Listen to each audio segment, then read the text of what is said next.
BCom first year में एक question अनिवार्य रूप से बनाने पड़ते हैं ट्रू फॉल्स वाले, अर्थात ऑब्जेक्टिव। ये क्वेश्चन 10 क्वेश्चन होते हैं जो प्रत्येक 2 मार्क्स के होते हैं। मतलब आपको सिर्फ ट्रू फॉल्स लगाने हैं। आप 2 मार्क्स मतलब 20 मार्क्स आप ले आ सकते हैं और ये क्वेश्चन अनिवार्य रूप से आपको अटेंड करने पड़ते हैं। तो सबसे पहले आपको इसी के लिए तैयारी करनी चाहिए। हमारे ख्याल से ये टॉपिक बहुत आसान है। बहुत सारी चीज़ें आप पहले से भी जानते हैं। आप बहुत सारी चीज़ें अपने अपने बुक में पढ़ रखी होगी, बस थोड़ा सा मेरे साथ उसको रिवीजन करना है और हमें उम्मीद है कि इससे बहुत फ़ायदा आपको मिलेगा। तो हेलो बच्चों, मेरा नाम निशार अहमद है। बीकॉम पार्ट 1 के सीरीज़ में आपका स्वागत है। ये एक नया टॉपिक होगा, नया वीडियो होगा और इसको समझेंगे, पढ़ेंगे। इसका PDF मैं इस वीडियो के डिस्क्रिप्शन बॉक्स में इसका लिंक डाल दूँगा। आप वहाँ से जाकर देख सकते हैं इसको डाउनलोड करके। तो चलिए आज का वीडियो स्टार्ट करते हैं। देखिए, ये काफ़ी ख़ास टॉपिक है। जैसा कि मैं बता चुका हूँ, ऑब्जेक्टिव का ये ख़ास टॉपिक है। बस आपको एक ट्रू एक फॉल्स आपको 2 मार्क्स दिला सकता है। मतलब इसी तरीके के 10 क्वेश्चन रहेंगे आपके मिथिला यूनिवर्सिटी के एग्ज़ाम में। तो आपको 20 मार्क्स सिर्फ ट्रू फॉल्स विदिन 2 से 3 मिनट, बहुत हो गया 2-3 मिनट, 2 से 3 मिनट में आप इस क्वेश्चन को अटेंड कर सकते हैं और 20 मार्क्स आप ला सकते हैं। इसमें नंबर किसी का अगर आपके ट्रू फॉल्स सही है तो कोई आपका नंबर नहीं काटेगा, ठीक है। बस आपको 20 मार्क्स मिल जाएंगे। थोड़ा करना क्या है, हमारे साथ पढ़ना है, ठीक है। और वीडियो को अपने दोस्तों तक शेयर करिएगा और जितने अच्छे व्यू आएंगे हम उतनी जल्दी वीडियो लेकर आएंगे, ठीक है। तो चलिए क्लास स्टार्ट करते हैं। फर्स्ट क्वेश्चन लेते हैं। लेखांकन अभिलेखों को न्यायालय में प्रमाण के रूप में प्रस्तुत नहीं किया जा सकता है। क्यों नहीं किया जा सकता है भाई? कोई हमारे साथ अगर बेईमानी करे, हमने उसका अकाउंटिंग कर रखा है, उसका लेखा जोखा कर रखा है, हमारे पास प्रमाण है, और तो फिर हम न्यायालय में इन अभिलेखों को प्रस्तुत कर सकते हैं एज ए एविडेंस, ठीक है। तो ये बात तो गलत कह रहा है कि नहीं कर सकते भाई। ये तो सही बात है कि हम कर सकते हैं, ठीक है। क्वेश्चन को पढ़ना है, समझना है। अगर आप थोड़ा सा भी क्वेश्चन को समझने का प्रयास करेंगे तो आप सही आंसर तक जा पाएंगे, ठीक है। नहीं है, अंधाधुंध काम नहीं करना है। 10 क्वेश्चन 20 मार्क्स, थोड़ा सा समय दीजिएगा पढ़ने में, ठीक है। पढ़िए और ट्रू फॉल्स लगाइए, ठीक है भाई। तो ये तो गलत स्टेटमेंट है। यहाँ पर होना चाहिए था कि लेखांकन अभिलेखों को न्यायालय में प्रमाण के रूप में प्रस्तुत किया जा सकता है, ठीक है। अगला क्वेश्चन, लेखांकन अभिलेख कर निर्धारण में सहायक होते। सही है भाई। जो आप लेखांकन करते अकॉर्डिंग है ना, उसी के अकॉर्डिंग जो गवर्नमेंट है वो आप पे टैक्स लगाती है। आप अपना प्रॉफिट एंड लॉस स्टेटमेंट दिखाते हैं और उसी के अकॉर्डिंग आप पे टैक्स लगाया जाता है, ठीक है ना। तो ये बात सही है। चलिए आगे बढ़ते हैं। पुस्तपालन और लेखाकर्म में कोई अंतर नहीं। कैसे अंतर नहीं? पुस्तपालन में प्रारंभिक काम होता है, लेखाकर्म में हम लोग टोटल ओवरऑल देखते हैं अपना रिजल्ट, ठीक है। तो ये गलत कह रहा है, अर्थात पुस्तपालन और लेखाकर्म में बहुत अंतर है। ये जो कह रहा है कि अंतर नहीं है, ये स्टेटमेंट गलत है। पिछला क्वेश्चन एक बार रिपीट करता हूँ मैं। लेखांकन अभिलेख कर निर्धारण में सहायक है, बिल्कुल सही है। पुस्तपालन और लेखाकर्म में कोई अंतर नहीं है, ये बात गलत है, असत्य है। लेखांकन सिद्धांत विकासशील नहीं होते हैं, ठीक है, गलत बात है। सिद्धांत हमेशा विकासशील होते हैं, ठीक है। विकासशील कुछ ना कुछ उसमें चेंजिंग आती रहती है, ठीक है ना। पहले कुछ और जो सिद्धांत थे, जो तरीके थे, उसमें कुछ ना कुछ बदलाव हर मतलब आने वाली जनरेशन में होता रहता है। तो ये गलत है। और कोई भी सिद्धांत विकासशील होता ही है, हर सिद्धांत विकासशील होता है, हर सिद्धांत में विकास होता है। तो ये स्टेटमेंट गलत है। पिछला क्वेश्चन हमने आपसे क्या पूछा कि पुस्तपालन और लेखाकर्म में कोई अंतर नहीं है। जैसे अब तो जानते हैं कि अंतर है भाई, ये तो गलत स्टेटमेंट है। लेखांकन सिद्धांत विकासशील नहीं होता है, मतलब गलत है, विकासशील होता है। लेखांकन सिर्फ मौद्रिक रूप में लेन देनों का लेखा किया जा सकता है। सही है भाई। लेखांकन में उन्हीं लेन देनों का लेखा किया जाता है जिसे हम मुद्रा के रूप में माप सकते हैं, जिसे हम मुद्रा के रूप में तोल सकते हैं, ठीक है, व्यक्त कर सकते हैं, समझ रहे। तो लेखांकन सिर्फ मौद्रिक रूप में लेन देन करता है, अर्थात ये बात सही कह रहा है। पिछला क्वेश्चन क्या था, लेखांकन सिद्धांत विकासशील नहीं होता। भाई विकासशील होता है, ये तो गलत स्टेटमेंट है। लेखांकन सिद्धांत लोचपूर्ण होते हैं। लोचपूर्ण का मतलब उसमें हम कुछ ना कुछ बदलाव आते रहते हैं परिस्थिति के अकॉर्डिंग। सही है, हर सिद्धांत लोचपूर्ण होते हैं, कोई भी सिद्धांत परिपूर्ण नहीं होता है, ये बात जान लीजिए। ठीक है भाई। तो पिछला क्वेश्चन, 5वां क्वेश्चन हमने आपसे पूछा, लेखांकन सिर्फ मौद्रिक रूप में लेन देन करता है, तो आप कहेंगे सही है। 6वां क्वेश्चन था, लेखांकन सिद्धांत लोचपूर्ण होता है, ये भी सही है। आगे बढ़ते हैं। पुस्तपालन कला और विज्ञान दोनों है। ठीक है भाई, पुस्तपालन कला और विज्ञान दोनों हैं। इसमें तरीके को भी अपनाते हैं और काम करने का बेहतर तरीका भी ढूंढते हैं, तो ये स्टेटमेंट बिल्कुल सही है। पुस्तपालन कला और विज्ञान दोनों सत्य हैं। लेखांकन सिद्धांत लोचपूर्ण होते हैं, ये बात भी सत्य है। चलें आगे, अगला क्वेश्चन। पुस्तपालन जर्नल खाता बही में व्यापारिक सौदों को लिखने की कला है। ठीक है, पुस्तपालन में जर्नल और खाता बही के ही लेखे होते हैं, बेसिक लेन देन होते हैं। ठीक है, तो पुस्तपालन में खाता बही और जर्नल के लेखे किए जाते हैं। सही है, बिल्कुल राइट है। पिछला क्वेश्चन हमने आपसे पूछा कि पुस्तपालन कला और विज्ञान दोनों है। सही है। अभी ये क्वेश्चन हमने आपसे पूछा कि पुस्तपालन जर्नल तथा खाता बही में व्यापारिक सौदों को लेखे करने की कला है। बिल्कुल सही। अगला क्वेश्चन है, माल भेजने वाले को प्रेषक कहा जाता है। ठीक है, जो बंदा माल भेजता है बेचने के लिए विक्रेता को, उसे हम लोग प्रेषक कहते हैं। ठीक है, बिल्कुल सही है। तो 8वां क्वेश्चन हमने आपसे पूछा था, रिवीजन करते चलेंगे पीछे बैक टू बैक। पुस्तपालन जर्नल खाता बही में व्यापारिक सौदों को लिखने की कला है। सही है भाई। अगला क्वेश्चन हमने आपसे पूछा कि माल भेजने वाले को प्रेषक कहा जाता है, ये भी सही है। 10वां क्वेश्चन देखिए, प्रेषक की पुस्तकों में प्रेषण खाता खोला जाता है। हाँ सही है, प्रेषक की पुस्तक, आप अगर किसी को माल भेज दें तो अपना रिकॉर्ड रखेंगे ना भाई कि हम माल भेजते हैं, इतना भेजते हैं। ठीक है, तो सही है। तो 9वां क्वेश्चन हमने रिवीजन करनी है, माल भेजने वाले को क्या कहा जाता है, प्रेषक कहा जाता है। सही है। और अगला क्वेश्चन है, प्रेषक की पुस्तकों में प्रेषण खाता बनाया जाता है। और यहीं पर क्वेश्चन में आपको लगा दे कि नहीं बनाया जाता है। आपने पढ़ना नहीं, आपको समझना है।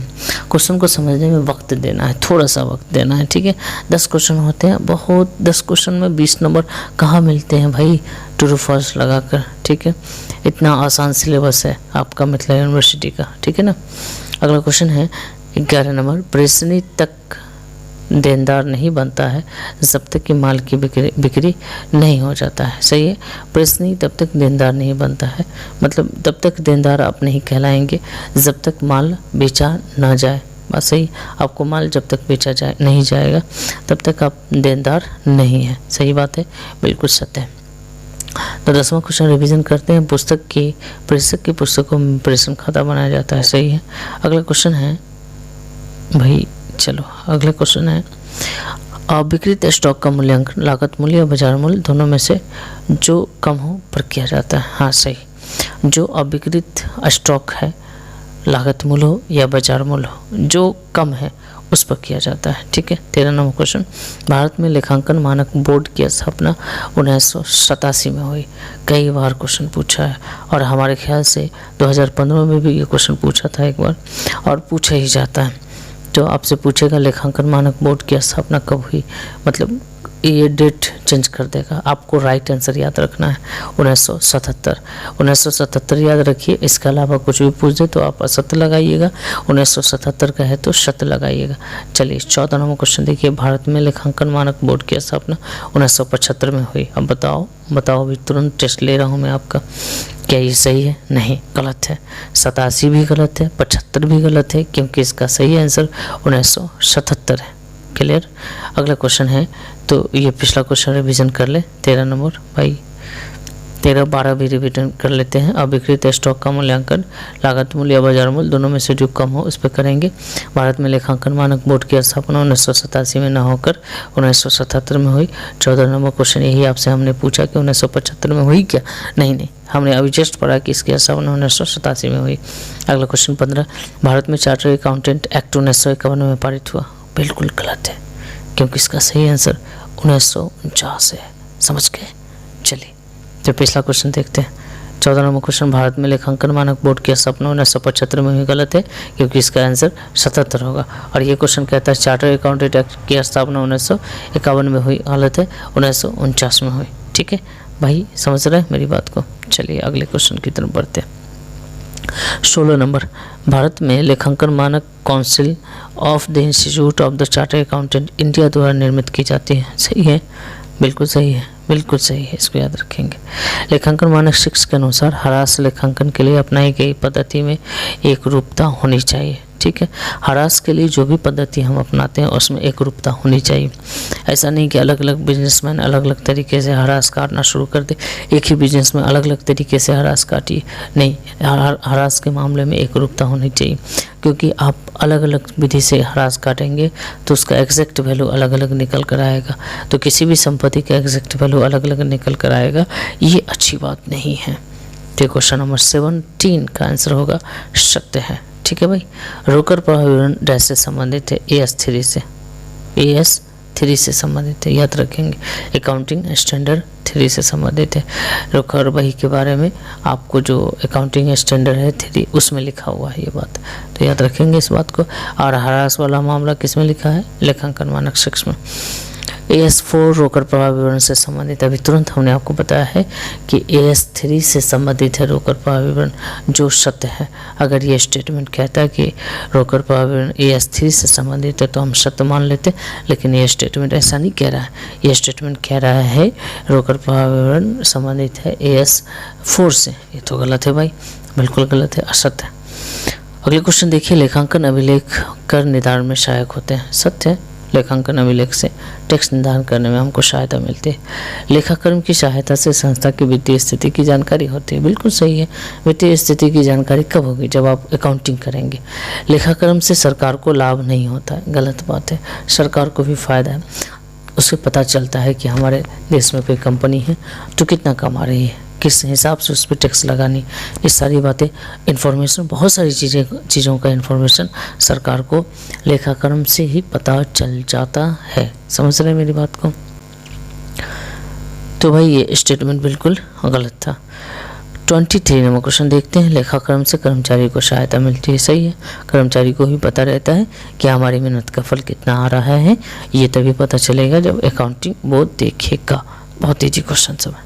अगला क्वेश्चन, जर्नल प्रारंभिक लेखों की बही। ठीक है भाई, पहला तो जर्नल में ही लेखा करते हैं, फिर खतौनी करते हैं खाता बही में, फिर ट्रायल बैलेंस बनाते हैं, फिर फाइनेंशियल स्टेटमेंट बनाते हैं। सही है। जो रोजनामचा में खाता पृष्ठ संख्या खाना को लिखना आवश्यक नहीं है, गलत है ना, लिखते हैं ना भाई, ज़रूरी है ना, हमें पता तो हो कि कौन सा खाता बही में कौन सा जर्नल की पोस्टिंग हो रहा है, तो गलत है। सभी जर्नल लेखों में नरेशन का होना चाहिए। सही है, नरेशन इसलिए बनाया गया है ताकि आप शॉर्टकट में उस ट्रांजैक्शन के बारे में जान सकें। अगला देखते हैं, रोजनामचा में खतौनी का कार्य किया जाता है। हद है, रोजनामचा में खतौनी नहीं, लेखांकन किया जाता है। ठीक है, एंट्री करते हैं, प्रविष्टि करते हैं लेन देनों की, खतौनी करके ले जाते हैं खाता बही में। तो ख से खतौनी, ख से खाता बही, तो रोजनामचा के साथ खतौनी का क्या काम है? ठीक है, बिल्कुल असत्य है। पिछला क्वेश्चन रिवीजन करता हूँ मैं, सभी जर्नल लेखों में नरेशन होना चाहिए, बिल्कुल आवश्यक, नरेशन आप लिखते भी होंगे। रोजनामचा में 4 कॉलम होते हैं, ऐसा सुना है, पढ़ा भी है। रोजनामचा में 4 कॉलम होते हैं कि 5 होते हैं? नहायत ही घटिया स्टेटमेंट है, असत्य। रोजनामचा में लेखे तिथिवार किया जाता है। हाँ भाई, लेखांकन किया जाता है, तिथिवार लेखा किया जाता है, डे बाय डे। आय व्यय खाते में तिथिवार लेखा होता है, कैसे होता है भाई? गलत है ना, आय व्यय खाते में तिथिवार, डेट का कॉलम ही नहीं खींचते हम लोग। आपने बनाया आय व्यय खाता, उसमें डेट का कॉलम नहीं खींचते, वो साल के अंत में बनता है। ठीक है, तो उसको ऊपर में ही एक डेट डालते हैं हेडिंग के तौर पे। ठीक है भाई, तो ये गलत है। बहुत ही आसान क्वेश्चन सब है, थोड़ा थोड़ा पढ़ते रहेंगे। ओके, आगे बढ़ते। आमतौर पे रोकर खाते का शेष नाम होता है। सही है, आमतौर पे रोकर खाते का शेष नाम होता है। रोकर ही नहीं, आपको याद रखना है जितने भी एसेट होते हैं सभी का डेबिट बैलेंस होता है। ठीक है, और लायबिलिटी का क्रेडिट बैलेंस होता है, आपको याद रखना है। ठीक है, कुछ भी पूछ दे थोड़ा सा ठहर जाना, आपने उससे रिलेटेड कुछ पढ़ा है नहीं पढ़ा है, उस पर तर्क वितर्क करना अपने मन में, और फिर आप ट्रू फॉल्स लगाना। ठीक है भाई, सभी संपत्तियों का जमा शेष होता है, गलत है। अभी हमने आपसे कहा कि रोकर का नाम शेष होता है, रोकर एक संपत्ति है, तो जैसे रोकर एक संपत्ति है उसी तरीके से और भी सारी संपत्ति होंगी, उसका जमा शेष कैसे हो जाएगा, उसका भी डेबिट बैलेंस ही होता है। यहाँ पर अगर डेबिट बैलेंस होता मतलब नाम शेष, नाम मतलब डेबिट, तब ये बात सत्य हो जाती, लेकिन चूँकि ये जमा शेष कहता है तो इसको हम लोग असत्य कहेंगे। ये नोट्स है, इसको याद रखेंगे।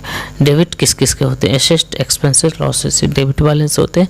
लायबिलिटी, कैपिटल, इनकम या प्रॉफिट, ये क्रेडिट बैलेंस होते हैं, तो इसको याद रखना भाई।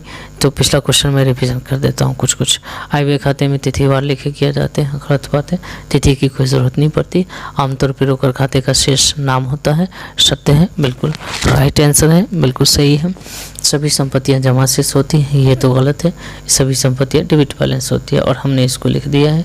इसको चाहे तो स्क्रीनशॉट लेकर आप थोड़ा सा याद रखिएगा भाई मेरे, बहुत इंपॉर्टेंट चीज़। अगला, खाता बही एक मुख्य बही है, सही है, मुख्य बही है, मुख्य धारा में आता है खाता बही।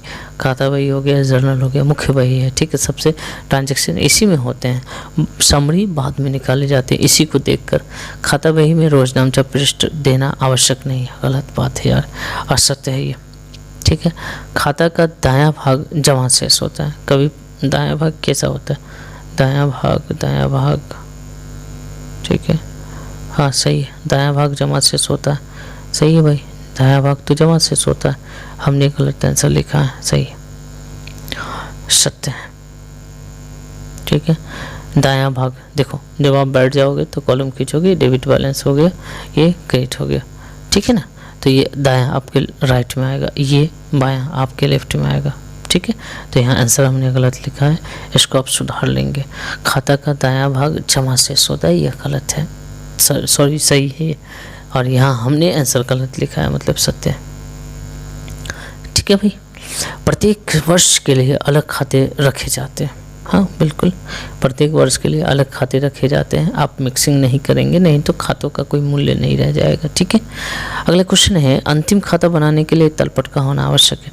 आपने जब फाइनल अकाउंट पढ़ा होगा तो आपने पढ़ा होगा कि जब अंतिम खाता ना हो तो तलपट ना हो तो पहले तलपट हम तैयार करते हैं, देन हम अंतिम खाता बनाते हैं, ठीक है। तो तलपट का होना आवश्यक है। तलपट के डेबिट भाग वाले शेष आय दायित्व बताते हैं, नहीं, इनकम और लायबिलिटी का क्रेडिट बैलेंस होता है, तो तलपट के क्रेडिट में डालेंगे, डेबिट में नहीं, यहाँ गलत बात है, ये गलत कह रहा है, असत्य है। तलपट पुस्तकों की शुद्धता प्रमाणित करता है, ये क्वेश्चन कई बार पूछा। तलपट पुस्तकों की शुद्धता प्रमाणित नहीं करता है, ठीक है ना। आप गलत ट्रांजेक्शन कर दोगे तो यहाँ भी गलत ही शो करेगा, ठीक है ना। इसीलिए तलपट करता क्या है, तो तलपट आपको अंक गणितीय शुद्धता बताएगा, ठीक है। अंक गणितीय मतलब पैसों की शुद्धता बता देगा, लेकिन ट्रांजैक्शन में अगर कोई गड़बड़ी किए हैं तो उसकी शुद्धता ये तलपट नहीं लेगा, ठीक है। उसकी शुद्धता की कोई जिम्मेदारी नहीं है तलपट के ऊपर, याद रखने वाली बात है भाई, याद रखना। तलपट तैयार करना वैधानिक रूप से अनिवार्य है, ठीक है, असत्य है। आप बिना तलपट के भी फाइनल अकाउंट बना लीजिए, कोई दिक्कत नहीं है, लेकिन तलपट बना लीजिएगा तो आपको फाइनल अकाउंट बनाने में थोड़ा आसानी होगी, ठीक है। तो तलपट पुस्तकों की शुद्धता प्रमाणित करता है, ये बात गलत है। अंक गणितीय अगर रहता, सिर्फ अंक गणितीय शुद्धता तो ठीक है, ऐसे ठीक नहीं है। तलपट तैयार करना वैधानिक रूप से अनिवार्य है, ये बात भी सही है, ठीक है। गलत लेखों की अशुद्धता को तलपट प्रकट नहीं करता है, ठीक है, सही है। गलत लेखे अगर आप कर दीजिएगा, पैसे का मामला वो ठीक कर देगा, ठीक है ना।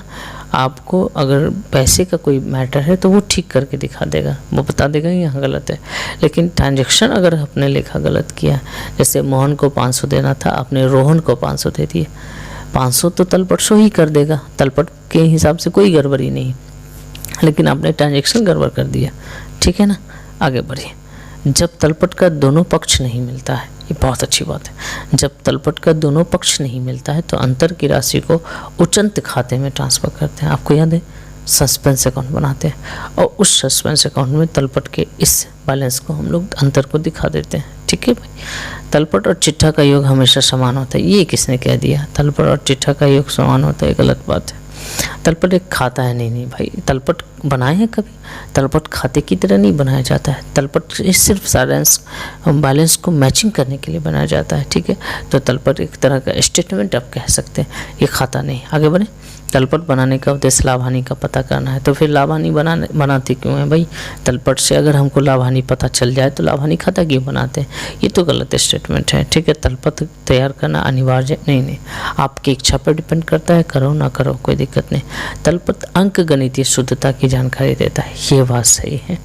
अगर क्वेश्चन पूछ दे कि पूर्ण शुद्धता की जानकारी देता है तो नहीं, गलत है, क्योंकि इसमें ट्रांजैक्शन अगर गड़बड़ कर देंगे तो पता नहीं कर पाएगा तलपट। हाँ, आपको अंक गणितीय शुद्धता बताएगा, पैसे का जोड़ घटाओ ये सही बता देगा, ठीक है, जोड़ सही बता देगा।